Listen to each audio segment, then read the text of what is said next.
মা আরেকটু তরকারি দেই। কে? এটা কি জাহানারা বেগমের বাসা? না, এটা জাহানারা বেগমের বাসা না, এটা রূপা বেগমের বাসা। আপনার কোথাও ভুল হচ্ছে। না মানে আমি তো ওনার সাথে দেখা করার জন্য আসছিলাম। ও আচ্ছা, আপনি মায়ের সাথে দেখা করতে আসছেন। মা তো এখন খাবার খাচ্ছে। আপনি একটা কাজ করেন, পাশের রুমে গিয়ে বসুন, মার খাবার শেষ হলে আমি মাকে পাঠিয়ে দিচ্ছি। আচ্ছা ঠিক আছে, আমি অপেক্ষা করছি। আচ্ছা ঠিক আছে। মা কে আসছে? মা বলতে পারি না, কে জানি তোমার সাথে দেখা করতে আসছে। আচ্ছা মা, ভিতরে যে বসতে বল, আমি আসছি।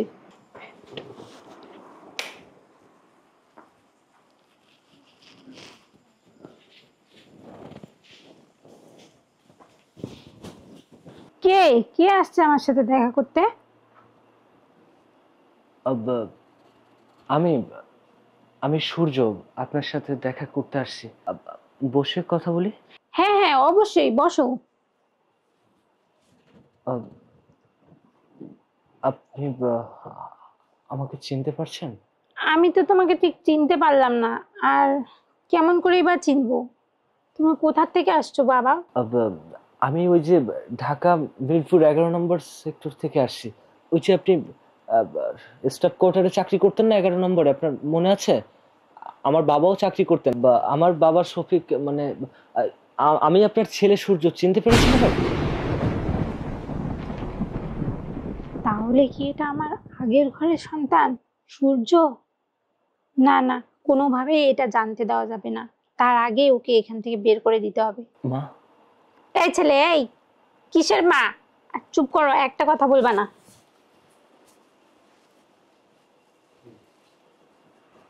এখানে কেন আসছো?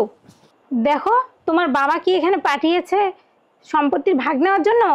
আর আমি এসব নিয়ে এখন ভাবতেছি না, কারণ 2 দিন পরে আমি হজ করতে যাব। আর তাছাড়া আমি আমার অতীত নিয়ে কিছুই ভাবতে চাচ্ছি না। এই পরিবারের একটা ব্যক্তি যদি আমার অতীতের এই বিষয়গুলো জেনে যায়, তাহলে আমার সর্বনাশ হয়ে যাবে। আর আমি চাই না যে এসব নিয়ে আমার সংসারে কোনো ঝামেলা হোক। আর যেহেতু আসছোই, আমার মেয়েকে খাবার দিতে বলছি টেবিলে, খেয়ে একদম চুপচাপ এখান থেকে চলে যাও। না মা, আমি এখানে কোনো কিছু আশা করে আসিনি মা। আমি খেতে আসিনি, আমি থাকতেও আসি। আমি শুধু দেখতে এসেছিলাম যে সত্যি আমার মা বেঁচে আছে কিনা। বাবার মুখে অনেক শুনেছি তোমার কথা, কিন্তু সামনে থেকে দেখার মতো সেই সৌভাগ্য আমার হয়নি মা। আজকে আজকে মা 29টা বছর পর, 29টা বছর পর আমি তোমার সামনে এসে দাঁড়িয়েছি। আমি অনেক খুঁজেছি তোমাকে। সবার মা আছে, সবার মা তাকে ভালোবাসে, যত্ন করে, কিন্তু আমার মাকে আমি কোনোদিন দেখিনি। আমি যখনই বাবার কাছে শুনেছি, বাবা বলেছে আমার মা নাকি অনেক দূরে থাকে। কিন্তু আজকে 29টা বছর ধরে আমি আমার মায়ের অপেক্ষায় চুপ করে বসে আছি, কিন্তু আমার মা আর আসে না। তারপরে বাবা একদিন আমাকে সবকিছু খুলে বলেছিল যে তুমি আমার বাবার কিছু ছিল না বলে আমার বাবাকে ছেড়ে দিয়ে চলে এসেছো, নতুন করে সুখের সংসার পেতেছো। কিন্তু মা বিশ্বাস করো, আমি আমি তোমার এই যে সম্পত্তি, টাকা পয়সা, বাড়ি গাড়ি নেওয়ার জন্য আসিনি মা। উপরওয়ালা আমাকে অনেক দিয়েছে। আর তুমি যে হজে যাওয়ার কথা বলছো না মা, আমি তোমাকে একবার না, আমি তোমাকে চাইলে 1000 বার হজ করাতে পারি। কিন্তু মা, আমার একটা প্রশ্ন তোমার কাছে।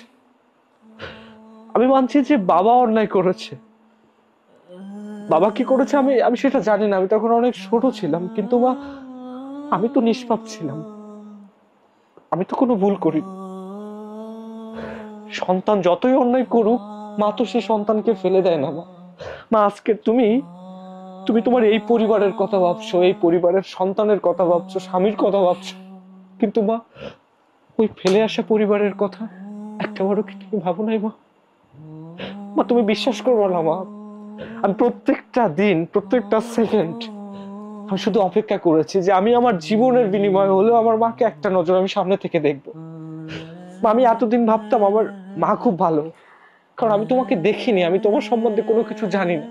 বিশেষ করে বাবা কখনোই তোমার সম্বন্ধে বাজে কথা বলেনি, শুধু বলতো যে দোষটা আমার ছিল, দোষটা আমি করেছিলাম, তোর মায়ের কোনো দোষ ছিল না। বাবা ঠিকানা দেয়নি মা, কিন্তু আমি আমি অনেক বড় আশা নিয়ে আসছিলাম তোমার কাছে। কারণ মায়ের যে স্নেহ, মায়ের ভালোবাসা, মায়ের আদর আমি পাইনি মা, বাবার ভালোবাসাটা পেয়েছি মা। বাবা আমাকে যথেষ্ট ভালোবাসা দিয়েছে, যখন যা চেয়েছি, যখন যা আবদার করেছি বাবা আমাকে সেটা এনে দিয়েছে সাথে সাথে। কিন্তু মা তুমি একটা কথা বলো না, বাবার ভালোবাসা আমি পেয়েছি, কিন্তু কোনো বাবা কি পারে মায়ের ভালোবাসাটা এনে দিতে? পারে না মা, পারে না।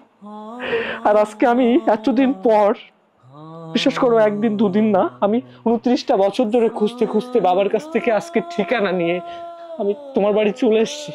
তুমি নিজের নাম পরিবর্তন করেছো, নিজের পরিচয়টাও আত্মগোপন করে রেখেছো সুখে থাকার জন্য। তোমার না মা, এভাবে কি সুখে থাকা যায় বলো না? এভাবে কি একটা মানুষ সুখে থাকতে পারে? আমার আমার পরিচয় দিলে তো তোমার এমন কোনো ক্ষতি হবে না মা, কিন্তু তুমি আমার পরিচয়টাও দিলে না মা। মা একটাবার তুমি বলো না মা, যে সত্যি কি আমি তোমার গর্বে ছিলাম? তুমি আমাকে 10 মাস 10 দিন রেখেছিলে মা। মা বাবা ভুল করেছিল, আমি কোনো ভুল করিনি মা। তুমি তুমি একটাবার আমাকে বলো মা, আমি কি সত্যি তোমার ছেলে?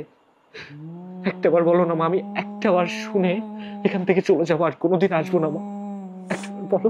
দেখো, তোমার এই প্রশ্নের উত্তর আমার জানা নাই, আর এসব নিয়ে আমি আর এখন ভাবতে চাচ্ছি না। অতীতে কি হয়েছে না হয়েছে এগুলো সব বাদ, তুমি এখনই এখান থেকে চলে যাও।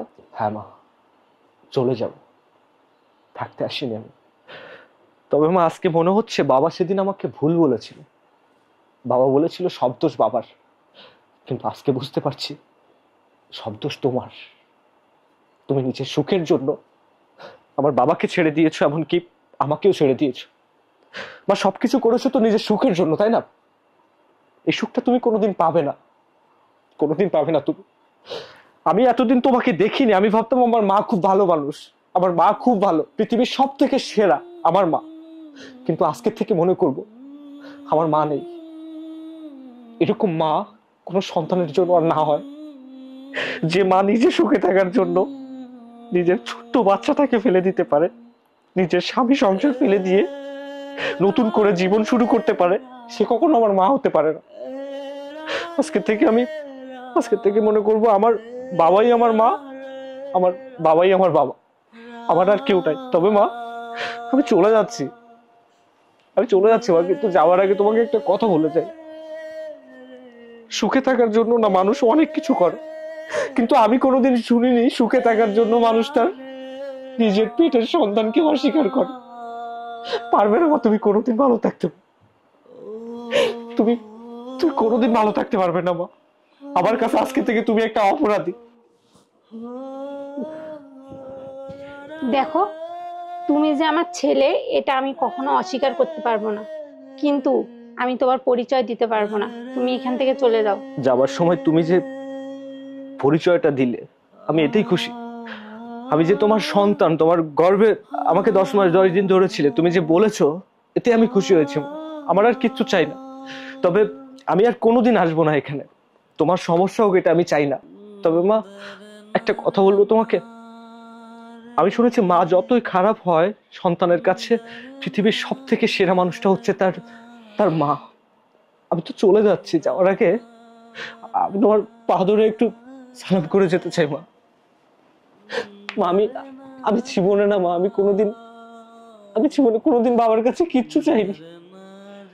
আমি শুধু চেয়েছিলাম তোমাকে একটা নজর দেখবো মা, কিন্তু তুমি আমার পরিচয়টা পর্যন্ত দিলে না মা। তবে হ্যাঁ, আমি না হয় আমার জীবনটা ভাবে কাটিয়ে দেবো মা, আমি আর কোনোদিন এখানে আসবো না। তবে তবে মা একটা কথা খুব জানতে ইচ্ছে করছে তোমার কাছে। আমার বাবার অপরাধ ছিল, আমার অপরাধ ছিল না। আমার বাবা অন্যায় করেছে তোমার সাথে, আমি কোনো অন্যায় করিনি। তবু তুমি আমাকে শাস্তি দিলে। আজকে তুমি আমাকে কষ্ট দিয়েছো না মা, তোমাকেও কষ্ট পেতে হবে, এখান থেকে দেখে যেতে হবে। থাকো মা তুমি, আমি চলে যাচ্ছি। আর কখনো কোনোদিন তুমি আমার ছায়াটাও দেখতে পারবে না। তবে তুমি একটা অপরাধী মা, তুমি একটা খারাপ মানুষ।